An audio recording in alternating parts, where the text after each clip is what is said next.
La mise en garde. La mise en garde est l'unique position permettant au bretteur de pouvoir être prêt aussi bien pour l'offensive que pour la défensive. La mise en garde est très importante et elle demande un équilibre parfait de manière à pouvoir répondre aux besoins des enchaînements. La mise en garde s'effectue pour les droitiers, bien évidemment, les pieds à l'équerre, le pied droit devant. La chose très importante dans cette mise en garde, à chaque fois le pied, la pointe du pied avant est face au partenaire.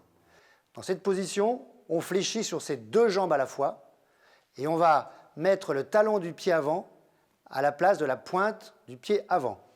1. Cet équilibre et cet écart ne doit pratiquement jamais changer dans tous les déplacements que vous allez pouvoir faire, que ce soit les marches, les retraites ou tous les autres. Au niveau des bras, je rappelle donc que nous avons une main, un poignet, un avant-bras, un coude, un bras et une épaule. La position de garde, l'avant-bras doit être parallèle au sol. Le coude décollé du corps, d'une main, les 4 doigts serrés, le pouce ouvert, on décolle son coude ici.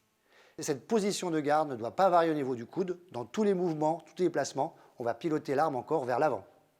Ce bras gauche qui est gênant, 3 possibilités. Soit il est là-haut, escrime Louis XV, fatigante. Soit il est ici, ce qui pose des petits problèmes dans les déplacements que l'on verra tout à l'heure. Soit il est dans cette position-là, qui est une position très relâchée. On va pouvoir se servir en cas d'attaque de l'adversaire ou du partenaire par une parade. La position de garde, le poids du corps, les deux jambes sont placés en équilibre. La main va être en position de tierce, légèrement sur la droite. Au niveau de la lame ne sera pas parallèle au sol. C'est ce que faisaient nos mousquetaires à l'époque, puisqu'ils risquaient vraiment leur vie. Aujourd'hui, on travaille avec des vraies armes sans aucune protection. Donc au niveau sécurité, on va lever la pointe, la lame légèrement en diagonale par rapport à son visage. Voilà la position de garde, qui est l'unique position dans laquelle le bretteur est prêt à l'attaque comme à la défensive.